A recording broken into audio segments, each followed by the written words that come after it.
All right, everybody.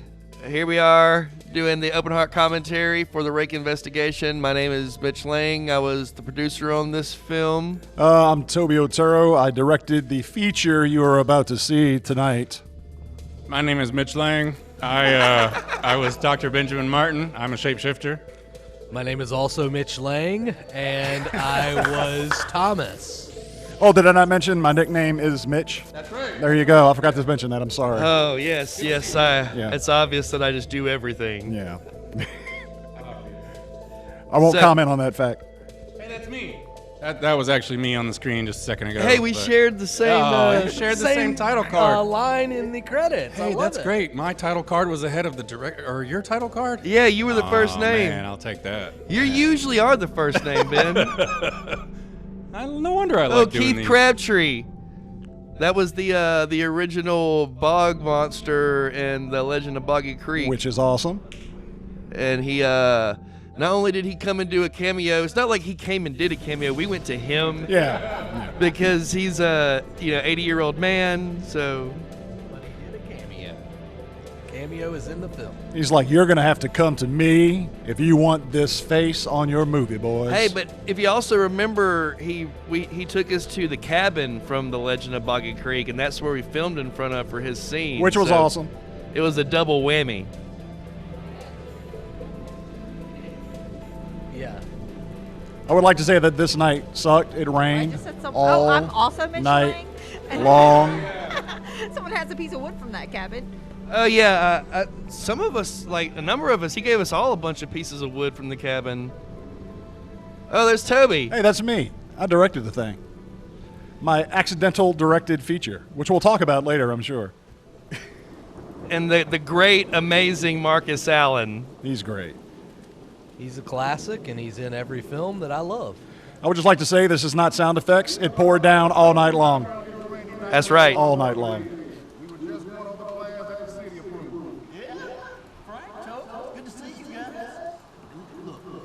Did you frame this deliberately so that Marcus looks a whole lot shorter than he?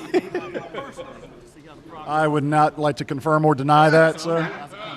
I thought it was freaking hilarious putting him next to two monsters and having him really short. This was one of those scenes that we had to come up with afterwards to make it a feature-length film. So well, I guess we got to tell him. We got to tell him because this started off as a segment in Bog Anthology. Yeah. And we got to the end of it, edited it together. Mitch did the editing on it, and we realized it was a little long for what we needed for Bog Anthology. So we had to create and restructure the film. And this is one of the sequences we had to add in order to make it a feature-length production on its own. But really, like, a lot of this is just Marcus just making this shit magical. Honestly, yeah, I believe that. Anytime Marcus starts laughing like that, it's so contagious that we don't have to write anything for him. We don't have to give him. He just start laughing. And if Marcus forgets his lines, he just starts laughing, and then it works. For some reason, it works. When Mitch told me they added this, I was really happy. And then when I saw it, I was even more happy because Marcus just makes it gold. And also, this kind of has to do, this whole thing with them building the interstate and connecting it with a hotel system. That's all something that John Tripp was doing in his Bogman 2 book, and he was telling me about the Bogman 2 book that he was writing and how that's kind of like a big thing as the mayor is trying to develop the city more and connect it to the interstate. So I'm like, oh, well, then we'll just add that to this movie so Little it'll all connect. Easter egg for a sequel novel. That's what you got. You talking about the Bogman? Bogman's dead. A Bogman is dead. Spoiler. Doctor killed him. He ain't with us anymore. Bogman gone. These are just campfire stories to scare kids, and apparently guys like you. Bogman's dead. Thanks to the good doctor, who, by the way, they just started their new show. I do actually really like Chris's acting in this scene a whole lot. Like, his like disdain for the mayor is well noted. You can tell. I'm about to leave. And when I I come back in the morning, I expect to see some progress. You understand what I'm saying? I think this was also like the last full shoot. Like, Yeah, this was the last full shoot day yeah. that we added. Hey, I'd like to know if my car is making an appearance in the background right there. The gray car, which I do not own anymore. So That's actually everybody in the crew's cars. we didn't have any place else to park, so it added to realism of the scene. Wait, Drew, didn't your car get hit that night? No, actually, I hit Richard's car by backing out. He hit Richard's It didn't car. even hurt it. It didn't even hurt either one of the cars, though. Is there a statute of limitations on this? Or like It's okay. Richard ain't going to press charges. it's insurance fraud? Yeah, like, because of course, Maddie ran straight up to Richard. Hey, Richard, my dad just hit your car. Hey, so tell me, where is this location? I don't even know where this was. This was a location that Richard got us. It's where he was working at the time. A construction site of Richard Henderson. Yeah. Yeah, this location was right behind Delta Washita for the I-20 Camp Road. Oh, I play the EMT that's working on Jeremy here. His name is after a also while. Mitch Yeah, my name is Mitch Laing II. Junior. Son of We a called him bitch. Junior. But who was the phone call to, Mitch? Watch the background. Oh, he's gone. Why did he wipe out? Oh, he popped up. Oh, I see. I see. He gone. Have you not seen your own movie? I don't watch the scenes I'm not in. First time. I didn't notice that when I watched it solo. Hey, look, y'all are on the screen. There you are. Yeah, I think that is my phone. Oh, that was Sherina's phone. I'm sorry. This scene, I think, was probably the most fun to film of the whole movie. 100%. With me and Jeff running in the woods and knowing full well that this was going to be that was a happy accident. But knowing full well we were not going to have dialogue and we were just going to do a Scooby-Doo style fast forward sort of zip. And we were this was all completely ad-libbed and improvised and randomly. Side note, I got poison ivy. Oh, and the poison ivy was just I thankfully was in long sleeves. So I love behind the tree. Yeah. Yeah, Daniel orchestrated this whole thing. I just told Daniel one thing. I was like, just give me a Scooby-Doo opener and have Oh, fun this with is it. so Scooby-Doo. yeah. Love it. And we did this like maybe in 20 minutes, 30 minutes. Yeah, 20 or 30 We minutes. just ran tops. around and made up a bunch of shots, and Daniel, the cinematographer, Daniel Stark, we also call him Mitch sometimes. Although often I find myself wanting to see an extended cut of this scene. Yeah, there we go. Hiding behind that same tree, man. Oh, you silly Oh, goose. that buddy comedy rom-com. Three's a crowd. That was so much fun. That was the best part of the whole movie for us. it. It's a movie within a TV show within reality. Brilliant. Worth it. I mean, if these two overeager ass clowns really are in charge. Oh yeah, I mean, let's not talk about that. Why not? Let's not talk about that. You watched their new show? It's decent. I mean, I can shoot it better, hence why we're here. I think Jeremy did such a good job. Jeremy did do a great job in this. I really think he did. He stepped it up on this one. You can feel his disdain for what's about to happen. Because of course we're bringing these two characters back from Bogman, the cameraman and the sound guy, and I draw the line at each. I think part of the reason why this was so easy for Jeremy is I think this is kind of deep down how he really feels about me. You're probably right. You're probably right. I really don't know why y'all want to interview me. I'm a behind-the-scenes kind of guy. I don't really... All of these interviews was something that we came up with when we needed to make it a movie. Yeah. And we're like, well, it is a documentary, so there would be talking heads. Let's just lean into it and go full The Office with it. Lean in, full documentary on it, and just let's add these sequences, and it gives you it definitely does set up a lot of conflict for the characters in future films too, so you know how they feel about each other and how they work. It's really, I think it turned out really well.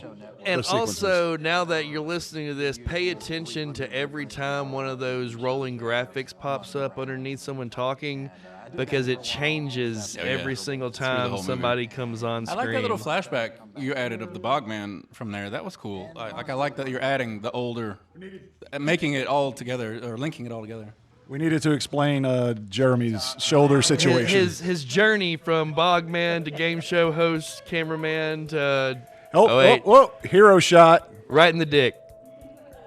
You're we welcome. Always You're welcome, get Ben. a shot of Ben's dick in every movie. I mean, I'm not complaining, and I don't think anybody else is either. I think that it's probably worked in your benefit more times than not. Really, like Deputy Thomas's idea. I don't really care. This was your house too, Ben. Well, where you were living at the time.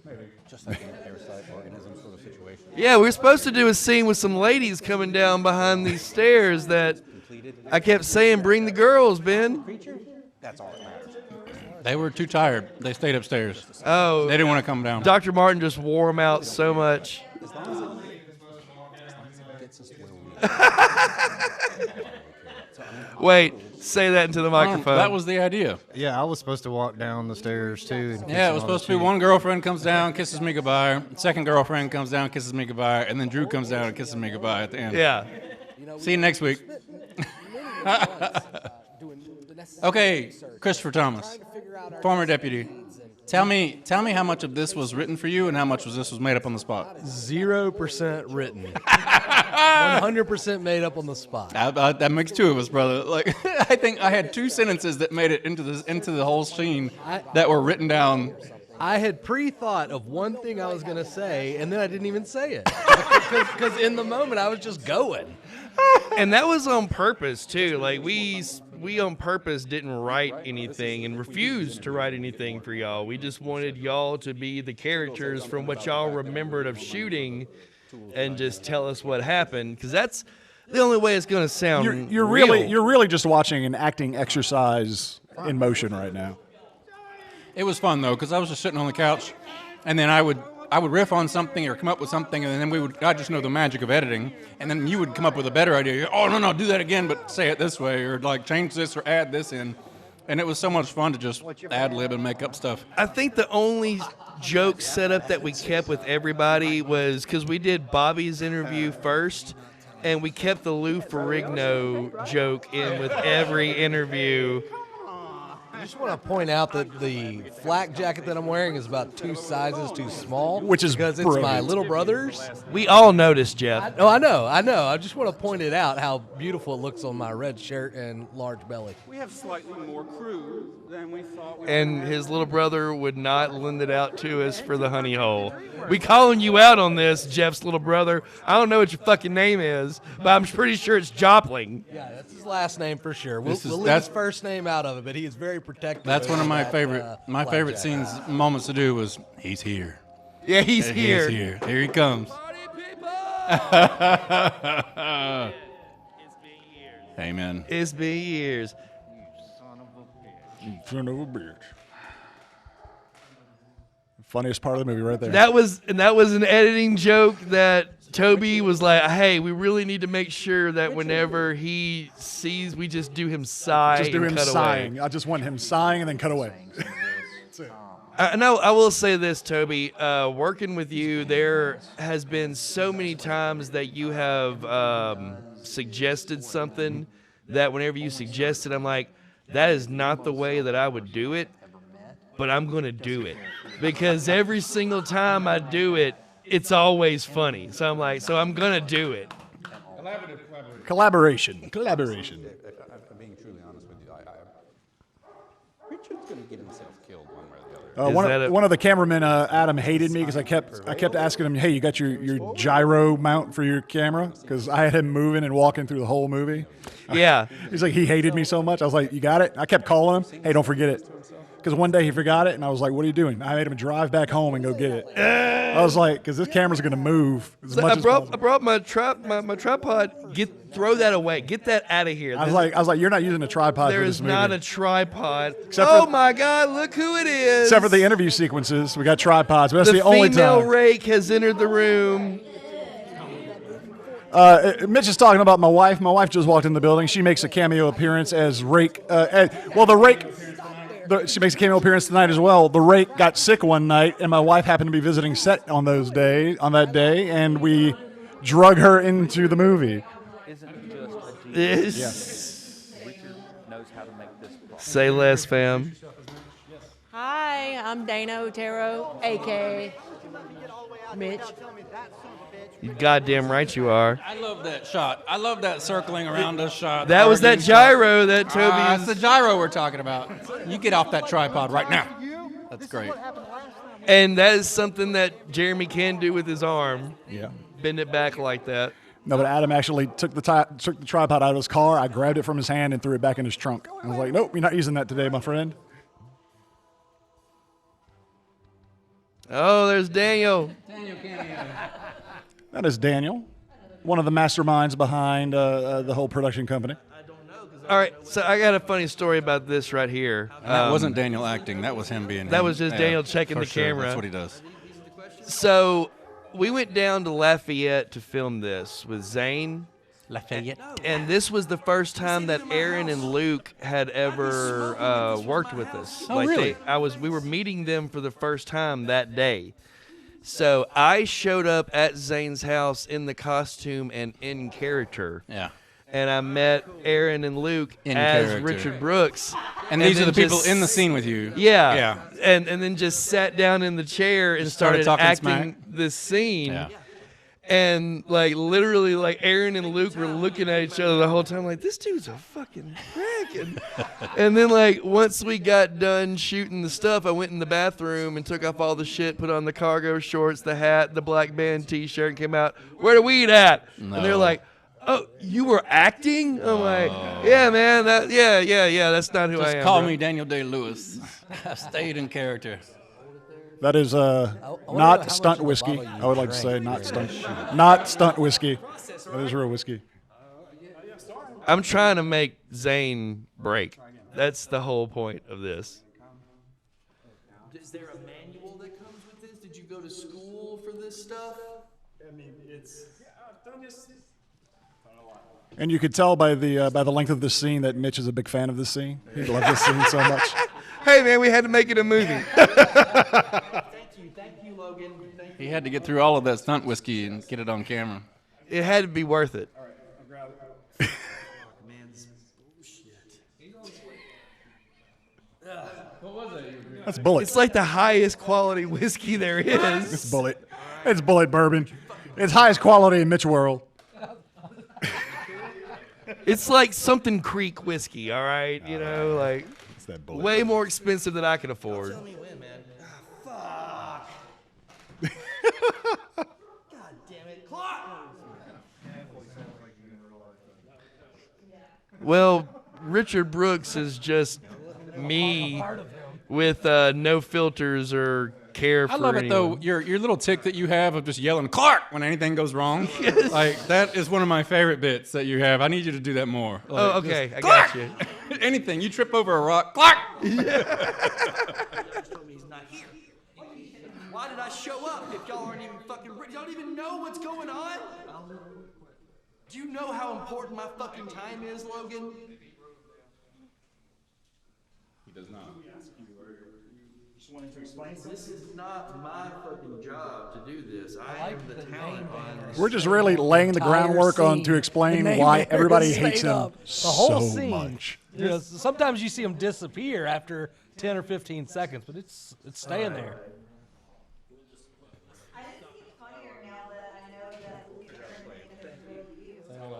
I just think this is funnier now that I know that Luke and Aaron think this is really you. You're real. They're probably thinking, Zane, what did you get us into? It's not about money, though. We can. I feel like This was a really fun scene. I think I had 2 or 3 Red Bulls before this scene. I was talking so fast. I was on mushrooms this entire movie. That's not surprising. I love it, though. I like looking at the background facial expressions in this scene. Look how nervous Bobby is back there waiting Bobby for was his freaking seizures. the hell out. His line. Line's about to be here. Yeah, Bobby hated me. Nice to meet you. I hear you guys do some excellent work. But you know, safety has to. Now, this scene is a compilation of like 4 different Bobby takes. I kept saying, like, Bobby, just say, we just need you to say the line. You even got to do it in the same take. If you say all the lines in takes, we can make it work. I feel like Bobby's shirt makes up for the number of takes it may have taken, though. Bobby apologized to me so much during this movie. Saving their ass from the game. It's really your problem. He really wanted to do a good job, and I think we got some good stuff out of him. Bobby had so much fun. I think this is one of the best performances, besides from the Bog anthology, like the Bog Manifest. Bobby did really well. Look, in that. Bobby got better and better. We had a great talk when we were out in the woods later, and I was trying to chill him. Like, look, Mitch knows how to edit. Trust me. Just say all the words and chopped up. It doesn't matter. He's going to put it together in a way that you don't even like, but he can do it. Like, so do whatever you want. And he visibly relaxed, like just very like, oh man, thank you so much. I appreciate it. So like having stuff like this happen, like this scene right here, where he's just free-balling it, he's great. He has no lines. Yeah. He doesn't remember anything. I told him because he's a wrestler. Yeah, exactly. And I just said, hey, man, just cut a promo. And just give us every answer be a promo. Exactly. Oh, that's a great idea. I love that direction. That's perfect. I wish I knew all of this was happening because all this stuff would happen. Apparently, everybody calling Bobby down, and then I'd rush up to Bobby and go, Bobby, what the hell are you doing? And then it'd start over again. Bobby, what? You're killing me, Bobby. You're killing me. You were ruining all our progress of calming him down. Well, there's one part, which we'll get to, where I'm like, it took forever to get a scene set up, and then I call action, and then Bobby's like, hold on, I'm peeing.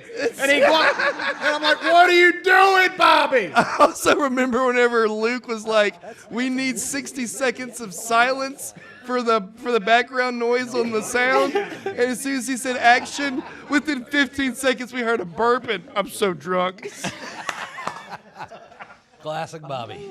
This is professional filmmaking at its best, ladies and gentlemen. To be honest, I think Lou would be the one putting Steven in the head. Oh, here we go. Here's the only recurring interview thing that we told people. Talk about Lou Ferrigno somehow with Bobby getting in a headlock. Ferrigno in the headlock. I think that maybe Mr. Tiggle was bipolar.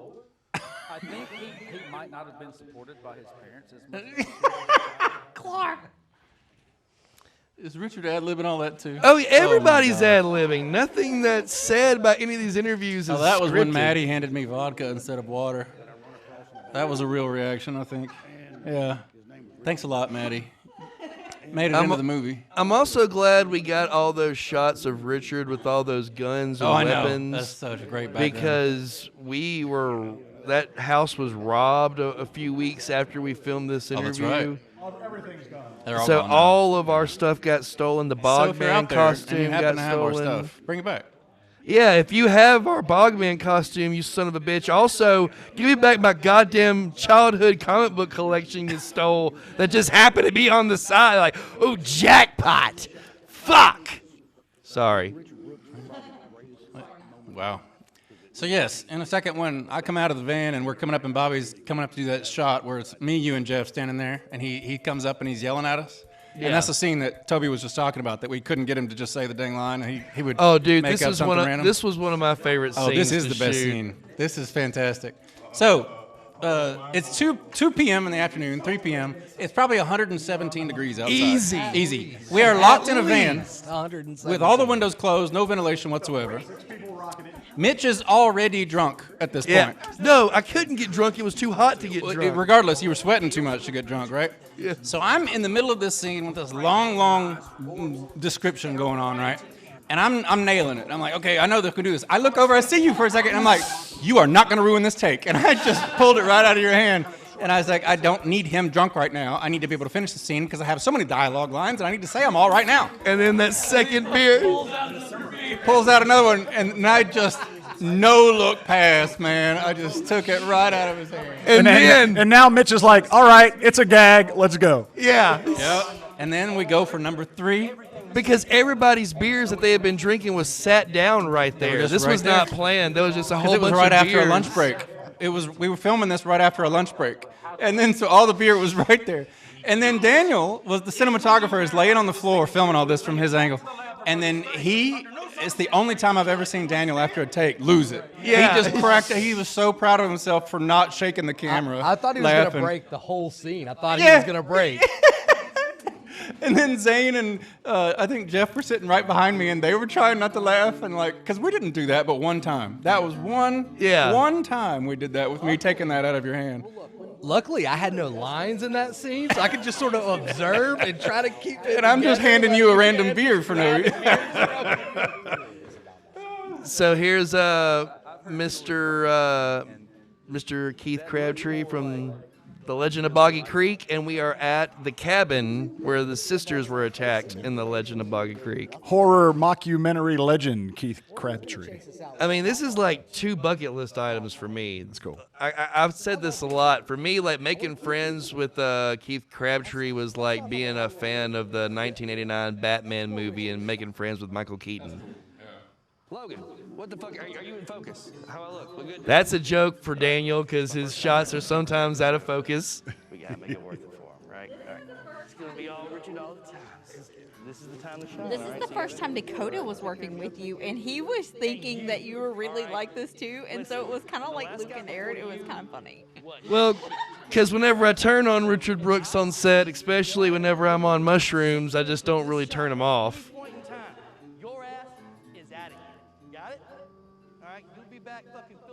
Now, was this the first scene y'all shot? Yeah. The entire production, right? This was this was the first weekend for sure, right? This was the first weekend. It might have been the first scene. Yeah, no, this is the first scene we shot. It is the first scene How we did shot. you know that? You weren't even fucking there, Jeff. I know all. Continuity expert. Oh, that's right. And from this point on, we shot all night. Yeah, this was the only day shots. This is the only day shots we had.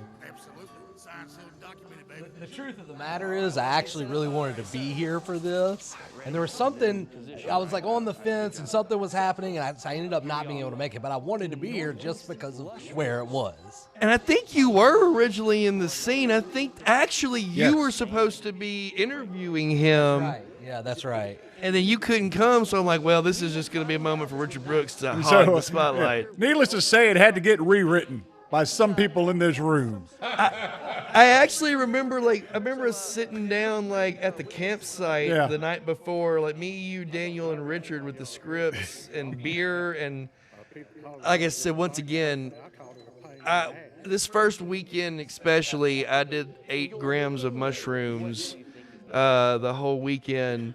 And so I decided every time we were going to film after that, I should probably be on mushrooms to match the energy. So every time we'd shoot, I'd go get some mushrooms. I was just cursing Mitch out because I had to sleep in a crappy tent all night long, and it sucked. Hey, on shrooms, it was a great sleep. It was. I wouldn't know that, sir. I was one with the earth. Is this an ad for shrooms or rehab? I don't think shrooms is like a brand by itself. If so, please send me a sponsorship. Although we could fund our next film if we, It's called comedy. It's called comedy. None of this is real. Listen, I can assure you. The thoughts and comments on this commentary track do not represent the full opinions of Open Heart Productions. Whatever that's supposed to be. Whatever disclaimer gets us out of trouble. This ever again, because that's what we do. All right, Mitch turning around and looking right at the camera and saying, "That's what we do," with that smile. If you want to know who Mitch Laing is, it's that scene, essentially. That's what we do. Oh my God. That was so you. That wasn't acting. That was straight you, for sure. I'll leak out. That's my #1 job is to protect Richard, because I couldn't protect Dave. Uh-oh, PTSD. And Richard's job in real life is to protect me. His son and his son's wife is they're moving back to North Carolina, so they're saying goodbye to him. So. Wait a minute. He didn't let me do my tag out. Made sure to get the Boggy Creek license plate in this bitch. Too far gone, right? Yeah, Keith took us around. We went to the Monster Museum over there. We had all the Boggy Creek stuff and all. We get to see all the Bigfoot evidence that they had in the museum, and they added Bogman to the museum. They gave us a poster and put up the DVDs. Yeah, we're in a Bigfoot museum. The Monster Museum, man. We're also in the North American Bigfoot Encyclopedia, and we're also in the History of Louisiana Filmmaking textbook. So that's awesome. We history now, baby. I love it. Now, is this a light in the grill behind Steven? Or yes. Is this y'all grilling burgers and dogs or something? That's what I want to know. That's a Daniel Stark accent, just like the little thing beside you whenever you're on the porch. Perfect. That's a Stark move. Yeah. I am not a military expert. That was another Toby Otero edit. Just have him say I'm not a military expert and cut away. That's I'm it. like, That's all you need. All right, I wouldn't do that, but if you say so, and that's one of my favorite moments right there. That's how I know. Like, if I think it's not right and Toby says it is, then usually Toby's right. And like I said, you guys are going to be amazed. You know, like, what can I say? I know some military guys. All I've done is maybe watch some YouTube videos on tactical stuff, and We all have. Yeah. We've all watched YouTube videos. I don't know what I'm doing. I mean, I just do it. And Richard, the actor Richard, And then the character Clark, I have to usually one of my favorite people on the planet. Yes. He's wonderful. tells me, and then figure out what to do from there. A puppy dog of a human being. I put him in a play recently here in Northeast Louisiana, and he did a fantastic job. He nails every role he ever does, no matter how different it is, whether he's playing a detective, a grunt, an idiot, a henchman.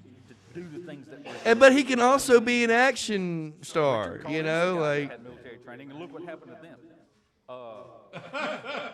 Really, the thing is, you just got to be flexible. You got to have a head on a swivel. You got to understand that anything can happen. We don't even know what's real at this point. You're going to see that this whole team is here for a reason.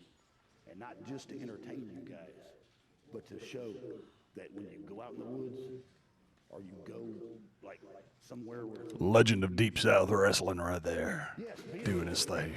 I mean, he's like, his charisma whenever he's not forced to remember anything. I mean, have you ever met Bill Clinton under a desk?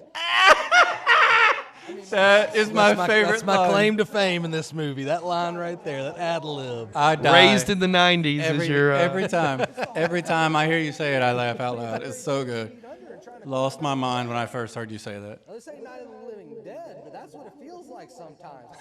Science-wise, preparing for an investigation like this, you have to really ingest all the information possible. So one of my heroes is Albert Einstein. And I'm surprised at how much you can't quite tell that I'm just making all this up on the spot. It almost looks like script.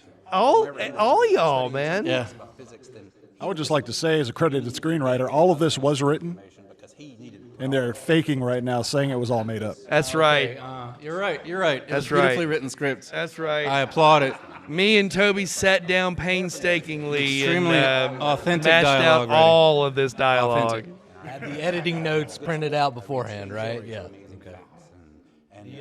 The Stranger Things Christmas lights on the rail, I like that. Or the rake, for this instance. I would like to applaud all the actors because it really was an acting exercise. It's like, how well do you know your character? How well do you know what's happening?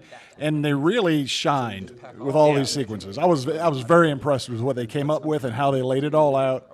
And hats off. Some people play Pokemon. I just get prepared. I guess we're not going to get any trouble for copyright for mentioning Pokemon because that was never brought up whenever we got the quality. Oh, that's report. the great shot right there. Here we go. Oh, Aragorn right there. Yeah, I told Toby I wanted a Lord of the Rings Aragorn busting up in a Minas Tirith kind of shot. And it took like 6 or 7 I was tries. gonna say, but for some reason, I feel yeah. like we shot this scene like 20 times. I know. Why? Why did we? Because Tingle kept screwing it up? Robert. There's twofold. Number one, there was a specific way I wanted it shot, and Adam kept screwing up. Two, Mr. Wrestler guy kept forgetting his lines. Now this is one of my favorite parts of the movie too. Whenever Tingle comes up to us and he's yelling at us about our little dicks, right? Yeah. If you look at my face, I am this close to breaking and just ruining it because he started shouting about our little dicks, and I'm just like, okay. Look, this is the 10th time we've done this, so if that's where you're gonna go, then I just want to keep it. It's great.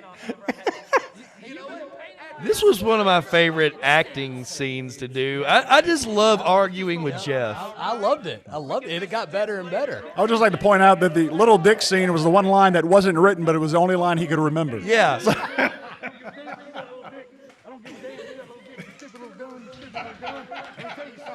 Shut the hell up. I just put my hands over my crotch. It's like, what about my little dick? I just remember thinking, like, how am I getting this out of this? Because what I said was not in the script. I just didn't know where Bobby was going to end his rant. And I just kept thinking, how do I get us out of this? Yeah. And you did a great job. Yeah, I was about to say, you did a good job. It took us. This probably was the scene that we shot the most. That we did the most takes of. Oh yeah. It took the longest. Not just in this movie, but I think in any movie we've ever done. Oh, there is one shot that was shot more than this, which we will get to, because I was about to punch somebody in the head, and we'll talk about that later. Okay. And it's like the simplest shot in the movie. I don't remember this. I know. I'm really nervous that it's me now. I guess like this might have been whenever the shrooms were kicked in. It could be you. Expert cryptozoologist Dr. Benjamin Martin, who is going to Look at Jeff regurgitating all of this dialogue. This is probably the longest block of, what is it? And it was 2 a.m. and we were still sweating bullets. It was so hot. Longest line I had. And it was, look at, I look like I'm in a Rocky movie. I'm just dripping. Everybody just looks like my hair is soaked with sweat. And I'm in a button-up bow tie shirt. It's it's bad whenever it's like the dead of night and it's still just. It was like 2 a.m. Smeltering. Yeah. Is that a word? Smeltering. Why do we shoot these in August? Sweltering. Sweltering. Surprise, surprise. Oh, I love being mean to Jeff. It's my favorite thing to do on screen. Finally, after years. I love this huge. Like my only direction in the scene was just block Deputy from being on camera at all. Jeff, I had somebody ask me, do you have any idea what I said to you whenever I covered my mouth and I said something? The number of things you've said to me that I can recall, but then can recreate or should put on a voiceover are limited. So. Touche, yeah. I probably couldn't repeat it even if I did know what I said. I like that shot. If I remember correctly, it was like, do I actually have a little dick? Foot of someone's bed and manipulated their dreams. What all does this mean? We don't know. But frankly, that's what we're here to find out. So come with us as we chase into the unknown. I hit him in the face every single time I threw it. The most accurate hat thrower I've ever encountered. I think we did it 3 times. Every single time, dead in the face. Bullseye. And it was the perfect button to that scene, though. And that was also, the hat was there because once again my hair had gotten longer, and both me and Rena had forgotten to bring scissors that day of the shoot. So I just put the hat on. I'm like, I'll just throw it off of him because we already filmed the other shit, so I didn't have it later. Our on-set barber left their equipment home, so we couldn't cut Mitch's hair. Emails. I just thank you so much. Some of those charges are still pending, and I cannot comment on some of those things, but it's just... It happens. Whenever you're in the public eye, charges. Right, Jeff? Oh, yes. I know all about charges. It's not the charges, it's the convictions you got to worry about. Sorry, I just have to watch my performance. You see the graphic? He's not going to take it. And they love the idea. They love the idea of Richard Brooks. Who, in their right mind, loves the idea of Richard Brooks? Mitch Laing. Mitch Laing does. This feels like it's so easy for you because maybe this is the way you feel about me too, Jeff. I've been holding this in for a while. I finally got to let it out.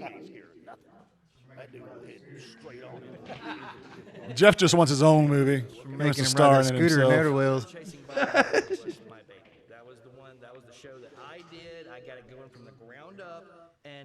everybody, as soon as we discovered that Bigfoot was real. I actually really like the way this looked very 70s style. Doesn't this color does. look very...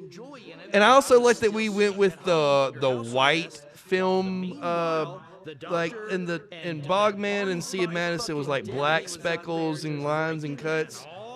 And this one we went with the white speckles and film cuts. Yeah. I found them. I saved their asses from those. It kind of makes, I don't know.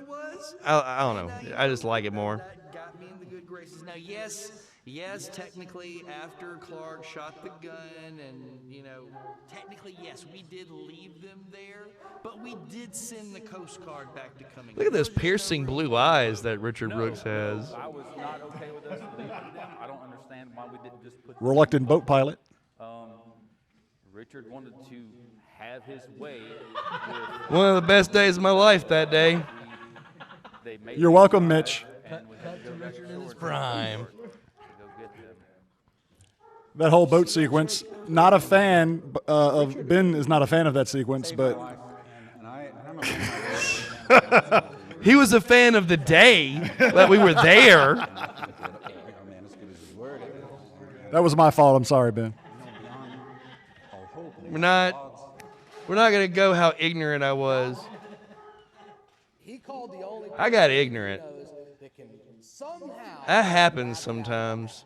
And in order for Richard Brooks to pull that rabbit out of that hat, More times than not. nothing happens with Richard Brooks that is not reciprocal. No, I love it too. Jeff is not speaking as Jeff here. Like, this is him knowing his character that well. Like, the blood pressure is always high when your character is around Richard Brooks, or even talking about Richard Brooks. But I mean, that's what I think I love most about this is we've gotten to know these characters well enough that we could just literally make this up for hours and just keep going, and we did basically. Yeah, absolutely. Yeah, I was trying to make it clear the animosity, the frustration, and animosity that I had, while also trying to maintain my composure because I'm the quote unquote host now. I think that's also the benefit of getting to play the same character I agree. for like 4 movies now, 4 or 5 movies. It's so easy just to hop into that mindset of that character almost immediately now. This is one of those scenes I don't even remember filming because it was just so. I think it must have been 4 a.m. or something. I don't know, but I was gonna say I don't know when you did this. I don't either. We just were always so hot and dehydrated because it was like Captain America trying to get drunk. It was so hot that no matter how much you drank. I think it's Mountain Dew. I think it is Mountain Dew. It is Mountain Dew. It is Mountain Dew. So this is the very first weekend over at Arkansas with Mr. Keith. This is the same property as the cabin. This was also whenever I was in the biggest thralls of the mushrooms, and then they gave me a gun. Oh, boy. Jesus. Safety supervisor was awful. Look how big those people. No, the safety supervisor was Brad, and he was there. He was there. He was supervising me the whole time. He checked the gun every single time to make sure there was no bullets in it. Yep. He cleared it, and he walked around following me as I held the gun and laid down in the tall grass, pointing the gun and the flashlight into the trees in between takes. We left the we left the comm microphone somewhere, so Mitch had to use my AirPod. Yep, the Saved by the Bell shirt. Did we take the AirPod and then cut it? No, I had the wireless ones. Okay. So I was just here. Just put this in your ear. We did cut one set. I do remember for one movie we couldn't find one. I was like, just cut them. Fuck it.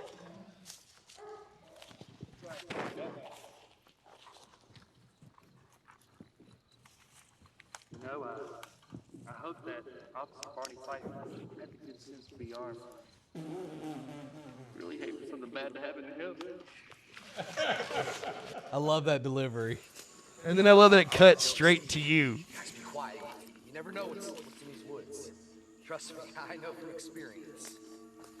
And besides, I'd be lying if I was saying there wasn't a part of me that hopes this whole thing is just another internet hoax, like Slender Man or Siren. Yeah. Every time I hear that, I know from experience. All I can think of is, I know from experience, dude. From Billy Madison. I love that you had that hat made. The chasing the unknown hat. Oh yeah, your throat. You love. Yeah, my voice was going out because this was. I love Bobby in the background. The Like, end of the shoot, my voice was. I love shot. this. Absolutely none of my lines matter at all. Everybody's watching these eyebrows behind me, man. It is amazing. And then he didn't know how to cut it and how to end the scene, and so I came up with the idea. It's like, let's just throw down. And he was like, I can do that.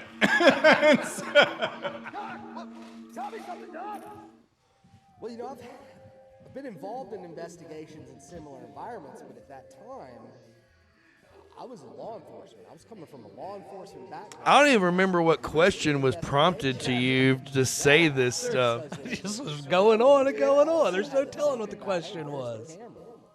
I enjoyed working with him. He and I have always gotten along well. He's easy to work with. Jeremy's shoulders look so gargoyle-y. Lots of spooky things out in the woods, but It's from that four-wheeler wreck. glowing white entity with That's a true story. claws, 9 inches long. I mean, that's 9 inches long. really be concerned about. I know 9 inches as well. So I was really, I was really on my toes, you know. Bobby knows different. Bobby knows different, I'd just like to say. But have you ever been fisted with 9 inches? Work with the deputy. No comment. Who trusted my judgment and my professionalism. You know, in these types of situations, it's do or die.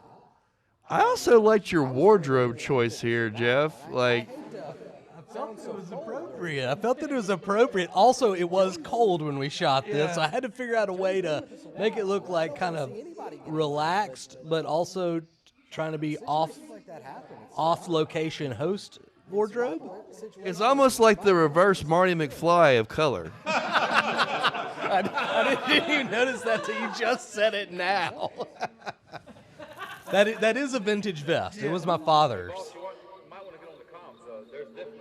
This was also the first weekend. I can always tell the weekends based off of my hair length. It's my AirPods making a cameo in the film, I'd like to say. Are you kidding me? This was beside us the whole time? Logan, get the fucking camera up. What are you doing, man? Hey, yeah, we're going to work now. Yeah, cool. We got it? We're good? How do I look? Yeah, look at Greg. All right, right on. Of course I did. Yeah. All right. I got you. We have been trekking through the woods all night, and we've come upon something that looks to be a nest of the creature. A nest? Oh, Bobby back there. Turn on your thermal reader. Turn on those thermal eyebrows. Dude, Bobby's face. He could be in Scooby-Doo in real life. Right, man. Talk about scene stealer. Look at him. I really want to know what he's seeing. Dude, he's helping me out. My line seems so much more intense now. Get over here, man. Come on, lock and load. I love it. Ben's just so indignant. Nothing that I do matters. Look at his eyes. It just gets more and more. Eyebrows intensify. How can his eyes get bigger? But they do. But just wait. Just wait. There's more. Oh, shoot. Here we go. Our titular character. All right.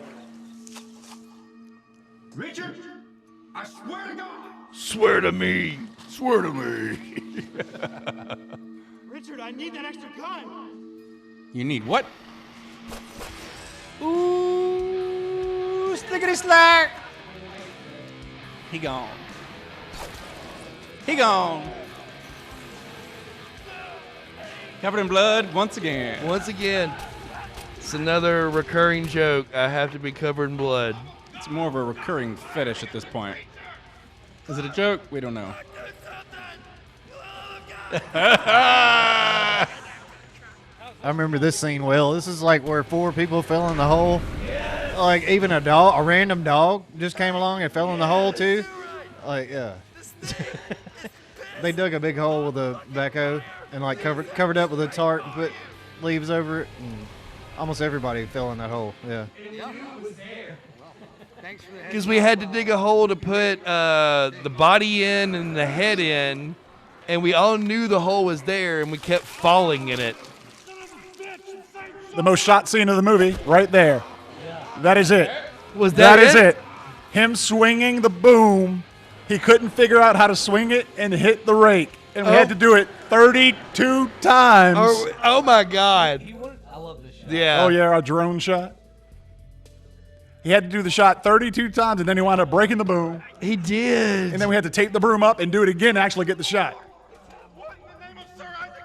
Went straight to the liquor. I like doing that because I don't want my character to swear, and you had written cuss words in here for me, and I asked you if I could change it to like what in the name of Sir Isaac Newton, and since then I have written down like 3 or more that I've got. Okay. So like keep giving me those because I've got some more famous scientists. All right, I got you. You know what? In scripts, it'll just say Dr. Martin exclaims, and you can just. We got another favorite shot is our Mitch from the Cobra Schwarzenegger Sylvester Stallone movie cigarette shot, our John Woo cigarette shot coming up. Also, that little time was one of the few times I ever saw violence in Daniel's eyes. It's whenever he was sitting on that big rock pile that was right beside the van. Oh, yeah. And then Toby opened the door and then fell on top of Daniel. Yes. And Daniel was sitting there. Upside down. He was holding the camera and looking at it, and then Toby just falls on top of him. And Daniel has no idea what happened. He's just like looking at the camera. Next minute, I know I'm hit. And he looks up, and it's the only time I've ever seen Daniel's eyes go, who is about to fuck the fuck up? And he saw it was Toby, and he was hurt. Like, oh! And it immediately disappeared. But it was like a little 2 seconds where he was like, I'm about to mess one of y'all Well, up. we were opening up the door to get the shot we're about to get with Mitch, and there was a rock behind my foot, which I didn't see, and I stepped on it, rolled over backwards, did a somersault backwards over Daniel. It was fun. This was also shot in the middle of the day. Yeah, this was during the day. Yes. Sure was. We need to get somebody out here. Who can we call? Gene said there's no cell phone service. That's why we have a satellite phone and Wi-Fi. I do like this was all one shot. There was no cut. Yes, yes. Less chance for Bobby I to wanted, forget I wanted his to line. do. I wanted to get that as much as possible with these extended sequences, trying to get them in one shot as much as possible. Yeah, we're all gonna fucking die. That looked really good. That looked really good. That was obviously Adam running that camera Yes, because it was. Adam is the master of the one long shot focus grab. There you go. It's my John Woo shot. You haven't seen that in a movie since 1998. You're welcome. I know. You're I'm glad to welcome. be the guy. Also, I got to have the speech. That's right. The usage of the van doors in the shots in this movie are, I mean, it's just perfect every time. Once again, you're welcome. And also, this scene was very important because I needed a courtesy paper towel wipe to my face so I could get out of the fucking blood. That's right, yeah. And this might be one of my second favorite sequence in the movie. Why is that? Because of Jeremy's acting. His petrified silent screams. It has nothing to do with me doing the voice of the rake. I do think the rake is, in my opinion, one of the coolest looking creatures we've put together thus far. And when I say we, I mean you and Richard. Every time you close your eyes until I take you. We haven't said anything about Christian Gross yet, who You know, is the owner of this amazing rake. Christian Gross Caricature. did play the rake most of the time. That's true. That's true. And he was very, very bashful about the outfit because How could you not be? The original outfit was just a pair of tighty whities, and he demanded a boxer briefs, which I really wish he had kept with the tighty whities. But yeah, it was 20 degrees outside, and he was packing heat though. This is one of my favorites. We need the microphone because rake number 2, when Christian was sick one night, is about to appear. Here you go. This is my favorite section of the movie, actually. It took me forever, but I finally got in touch with the police. Helicopter's on its way. They cannot give me an estimated time. The police. But they promised me that. And there it is. Tell them the story. The Monty Python. I held him close. And I whispered in his ear, when this blood have you ever had your ass whooped by a girl? Yeah! That's my hand. I whispered crap in Bobby's ear, and he didn't know what to say. Yes? So originally, we're behind one another because I didn't want to get covered in blood. I know Ben probably didn't want to, so I was like, I'm just going to pull there was Jeremy in the front reason. of us. The reason is we shot the ending shot before this. Yeah. And y'all did not have blood on you, so when this happened, we had to position y'all behind Jeremy because we had to explain why you weren't covered in blood for the end of the movie. 20-degree weather. I had to go. They said, Dana, go jump in the back. And it was like briar patches and like limbs and trees, and I had no glasses on. I had nowhere. Okay. And she wasn't even in the shot. It wasn't even in the shot. Thank you. Like 4 times. Yeah, but Dana, she literally drives up to just like hang out on the set, and then we find out Christian's sick. So Dana's like, everybody's like, hey, Dana, want to be the rake? And she's like, heck yeah. So she had to go to the Dollar General and buy a tighty whitey. Get a tank top and go get some body paint on. And she was there for it. Did it? Crushed it. Take your clothes off in this 20-degree weather. That was also the day. I remember I had just finished a play, and I changed clothes from the play, and I drove straight out there. And it was like already midnight something when we started shooting, and it was really cold. And I remember I was getting ready for the scene. I said hello to Jeff. I said hello to everybody, and I was about to shoot that where we were doing the blood right then a minute ago. That was the first thing that I did that night. And I remember looking up, and I was like, who are all these people? And there were like 25 people that I was like, and they had nothing to do with the movie. They were just there watching. I was like, hey, we have fans. Yeah, they just showed up to watch. They were just here wanting to watch. And this is where my hair was the longest. It was cool for me because I had just finished the play where when you're acting on stage, you want to expand your bubble. You want to include the whole room, you know. And then for this scene, it was supposed to be just me and Jeff talking. And I had 25 people I didn't know staring at me from a few feet away. And I had to shrink it down to just me and Jeff. Yep. And I was like, oh, I like this acting thing. This is fun. Julie and all the Louisiana Delta Community College folk were there. Had to work in a nod to the Dream Warriors, a little Nightmare on Elm Street reference coming up soon. I still don't believe for a second that Dr. Martin doesn't know who Freddy Krueger is, even as Richard Brooks. We can discuss it later at a future movie. Just add it in the script. Dr. Martin doesn't know about You should say Jason. something from a Nightmare on Elm Street movie, and I'll look at you and go, just accidentally quote it. What the? And then I can sly wink at the camera. Yeah. From now on, every film will feature a Nightmare on Elm Street quote From spoken Dr. Martin. by Ben. See, this is how we do this. We just wrote like 3 more movies. Yeah, we did. I love the gun gag. He's the only one reacting to the gun in his face.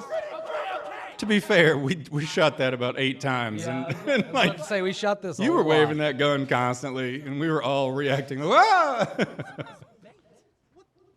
They wanted to use me as fucking bait. As soon as he said it, the first thing I thought is this is classic Richard Brooks. I've been through this before with the dog. I know it was a terrible idea, but in the heightened emotions of what's going on, and there's only so much one person can do. Every time Jeff comes on, I just have to stop and watch. We're doing a commentary, you guys. We got to talk about The this. one thing I don't like about this part in particular is it's easy to misunderstand, in my opinion, that I feel like it sounds like I'm talking bad about the doc, when in reality I'm talking bad about Richard Brooks. Stumbles upon brilliance, and I was able to harness it and make it a more nuanced sort of experience. You know, it's not exactly Wile E. Coyote and Roadrunner or anything like that, but it was scientifically proven.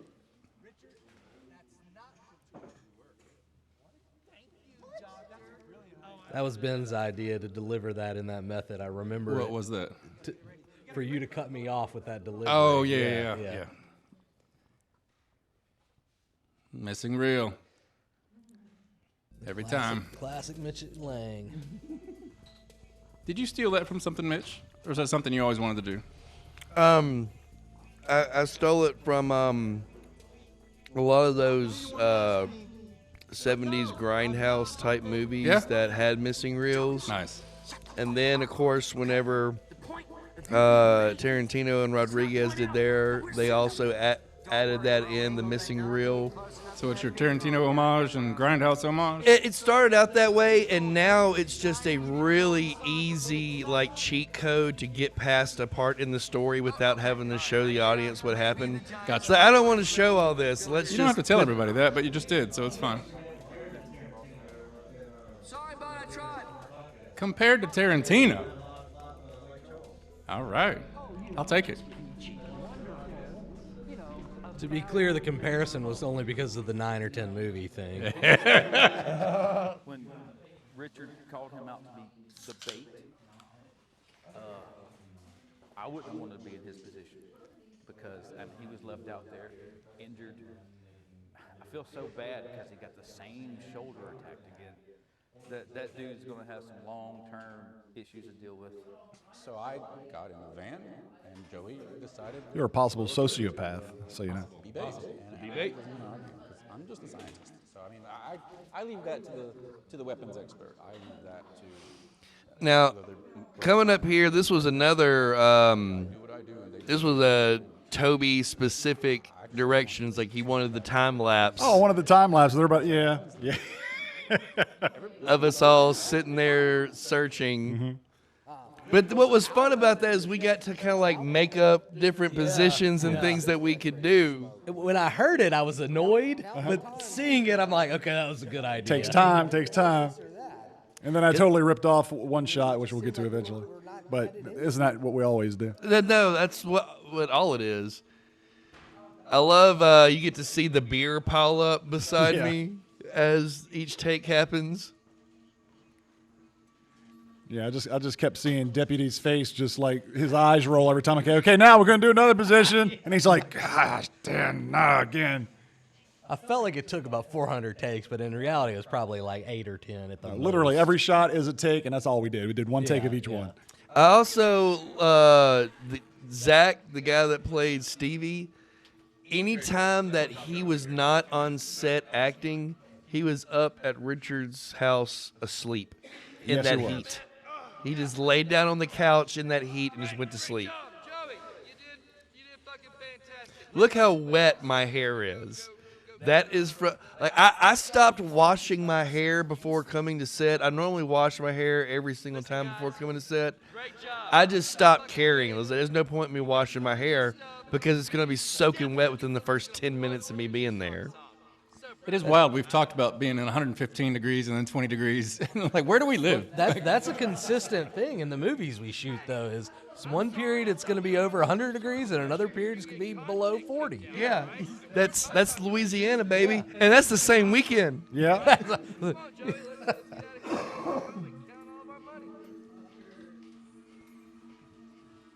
I mean, listen. I like the music behind this scene, too.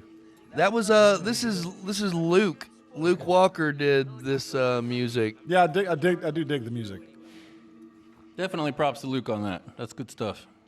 He was a sound designer, sound everything. He was the sound mixer and boom operator. Sound mix, boom operator, and overall cool guy.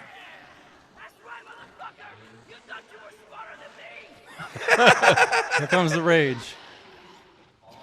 I did accidentally spit on Christian. Oh, man. That take. He was here for it. That was Dana's hand. That was Days. This wasn't even the same weekend. The hands. It was like, Dana, we need your hands for a minute. Now we need your head. Now we need your arm. So when Boar Hunter. Deputy Thomas, former Deputy Thomas. I just love all the subtitles. For some reason, you went through this whole movie and haven't seen all the subtitles on all the narration parts. Go back and watch them all. They're all hilarious. All of these were me. I sat down and watched the movie, and like every time something popped up, I was like, "What can I think of?" I just like his explanation. It's like, I've never hunted boar in my life, but I just saw some stuff on YouTube, and I love it. As much as I originally thought, has actually hunted hogs. It had some merit because it did catch him. Technically. And when we're talking about hogs, we mean hogs, right? Yeah. Okay, just checking. I wouldn't get too close to that thing if I were you. Not until we have a chance to sedate it. See, that's Luke's rap mic. That's Luke's what? The mic that you're talking into. Oh, is it? Oh, no. Got him! He gone. All these great inserts. It was inserted those in the brilliant, back of those him. brilliant Dana hand inserts. I love that knock over Jeremy. Fuck this dude.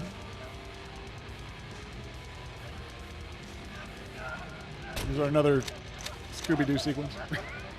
Oh yeah, it was so much fun rolling around out in the woods. Like, I'm acting like I'm not 37 years old. Exactly. Throwing my body through the woods. No stretching on mushrooms. Is it the mushrooms that prevented you from getting poison ivy?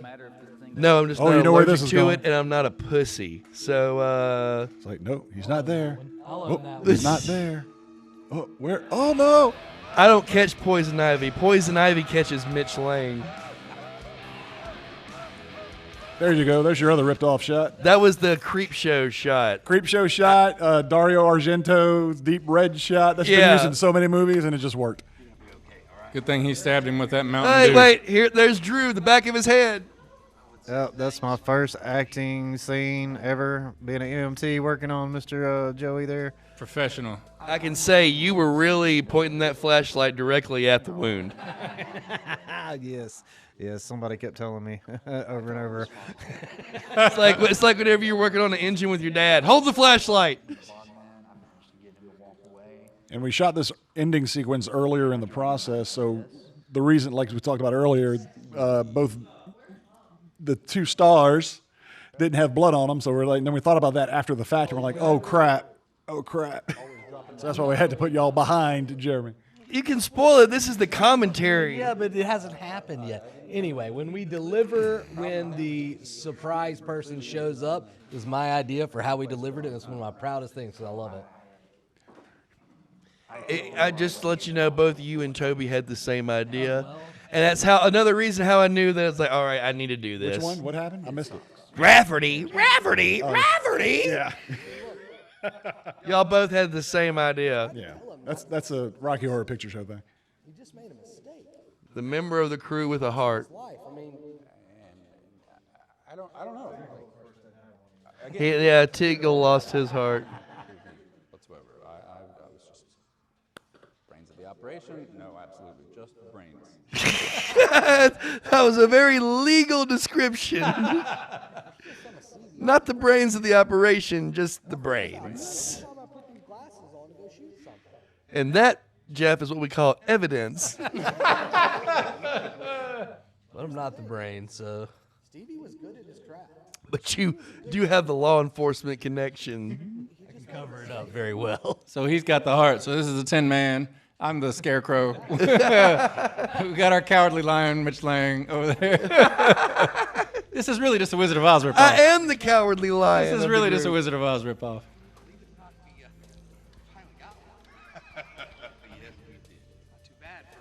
I'm finally my character finally has something to be happy about. I have a live. Yeah, we got one. I have a live specimen instead of a dead bog man or a dead mermaid. I've got a live rake now.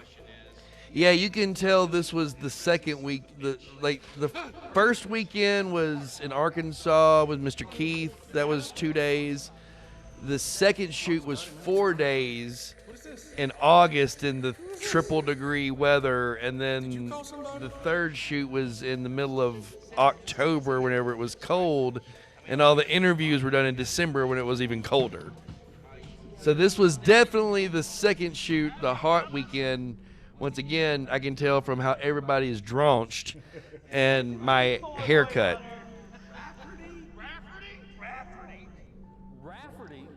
That edit is so good.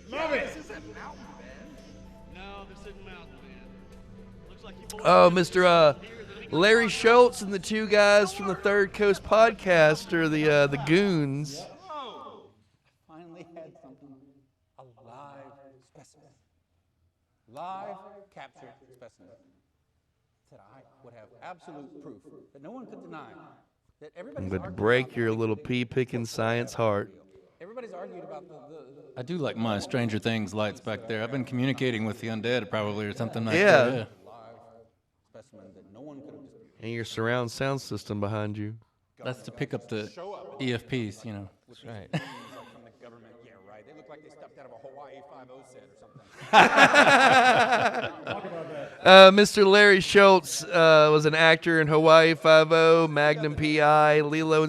Listen, if there was a movie shot in Hawaii in the past 25 years, Larry acted or worked on the crew. Larry's an awesome dude from Hawaii. He's cool. And he's just one of the goons in the background. And he paid for his own plane ticket from Hawaii to fly out to do this 4-day He just wanted shoot. to be. He just wanted to be part of it. Yeah, and then did it again for Bog Anthology. Exactly. It still makes no sense to me. That's why I accept all of Larry's 173 memes per day. I'll just say he wasn't happy about that. About what? The plane tickets. Well, I mean, I ain't happy about a lot of things in life. There he is. I came up with that. There he is, Larry. That whole bit about me realizing that they know where to find the rake, so they know where my office is, or they know where they could get the Bigfoot and the mermaid and everything else. I think we made that up on the day. Yeah, I think so. Right there. And I was like, oh, crap, dude, I got to go. And I think later it's more like you team up with them only because you still want to have all that data and all those access to all your creatures instead of it just being taken from you with no response. And I like that, too. That wasn't written. Toby was mad at me that day because I was like, no, I'm not going to just let him walk off.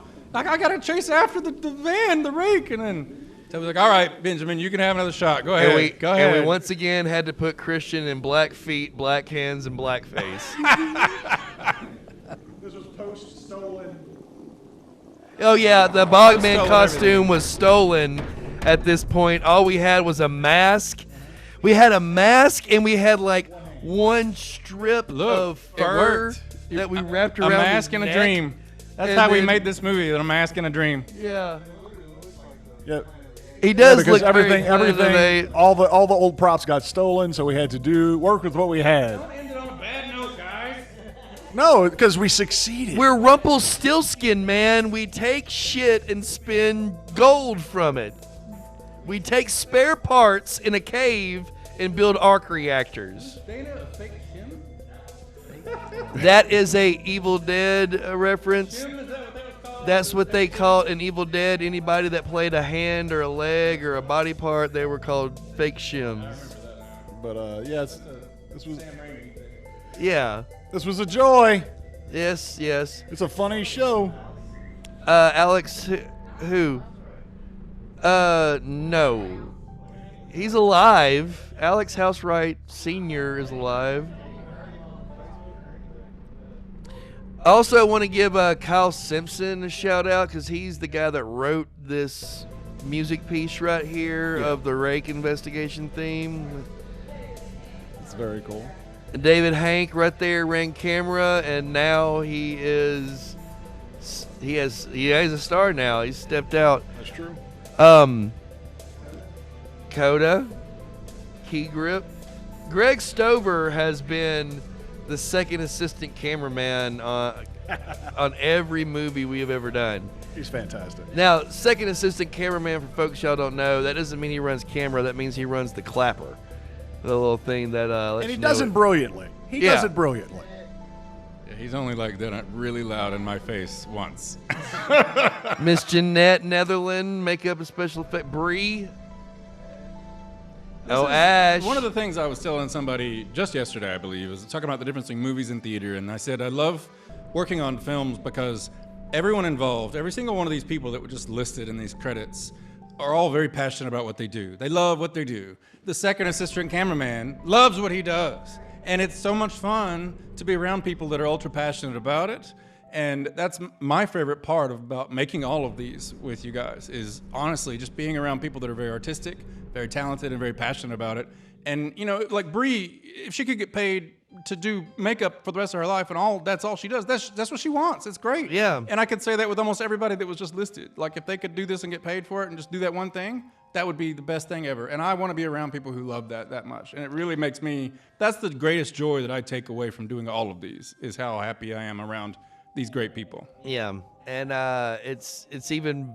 it means even more to me whenever you're so, like you talk about, if you could get paid and do this for the rest of your life, that'd be great.